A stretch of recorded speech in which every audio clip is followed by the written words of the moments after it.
నాకు డబ్బున్న వాళ్ళు వద్దు, నాకు దమ్మున్న వాళ్ళు కావాలి.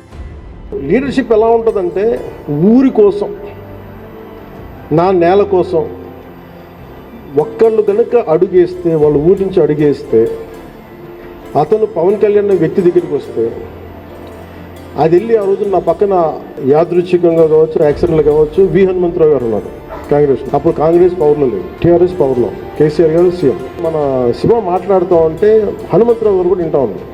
సో నేను చెప్పేది వెంటనే మన వాళ్ళకి ఎవరికి ఫోన్ చేసి అసలు ముందు దీని మీద ఒకసారి డిస్కస్ చేద్దాం, మాట్లాడుతూ వి హనుమంతరావు గారు అంటే మేము కూడా ఏదైనా చేయమంటావా అన్నారు. అలా స్టార్ట్ చేస్తే మేము రౌండ్ టేబుల్ కాన్ఫరెన్స్ పెట్టాం. దానికి అప్పుడు ఇంకా పార్టీ హెడ్ కూడా అవ్వలేదు, రేవంత్ రెడ్డి గారు, కాంగ్రెస్ నాయకులు గారు ఉన్నారు. ఆయన వచ్చినారు, అందరూ కలిసి, అన్ని పార్టీలు కలిసినాయి. జనసేన దగ్గరికి వస్తే అన్ని పార్టీలు కలిస్తే యురేనియం తవ్వకాలను ఆపేయమని అప్పుడు మన కేసీఆర్ గారు, అప్పుడు గౌరవ ముఖ్యమంత్రి ఆయన తెలియజేశారు. అంటే నేను ఇది ఎందుకు చెప్తున్నానంటే, when you believe in an ideology, ఒక్క శివ అనే ఒక కుర్రాడు వెళ్ళి కదిలిస్తే ఎన్ని పార్టీలు కదిలిని ముఖ్యమంత్రి స్థాయి దాకా వెళ్ళింది. అది శక్తి, అది తెలంగాణ శక్తి. అంటే ఎంత బలం ఉండాలి, ఈ గుండె ఎంత పెద్ద గుండెగా ఉండాలి, ఈ బుర్ర ఎంత బలమైన బుర్ర ఉండాలి.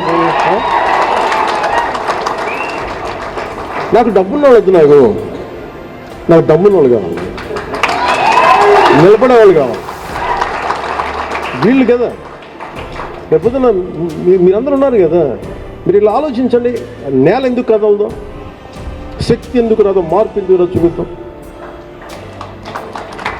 ఇది జనసేన. నేను చెప్తాను, మీరు ఊహించగలరు, నేను పట్టుకుంటాను. నాకు కనిపిస్తాడు మనిషి, ఎందుకంటే నేను అలాంటి కాబట్టి నేను పట్టుకుంటాను, నా అలాంటి పట్టుకుంటాను. శివ ఒక్కడొచ్చి ఇంతమంది కదిలిస్తే, ఇలాంటి శివ ఊరికి ఒకటి తయారైతే దేశం బాగుపడదు.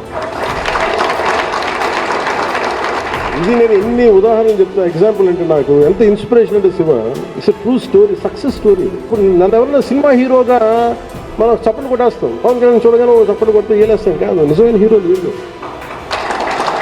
వీళ్ళని కదా మనం తీసుకోవాలి.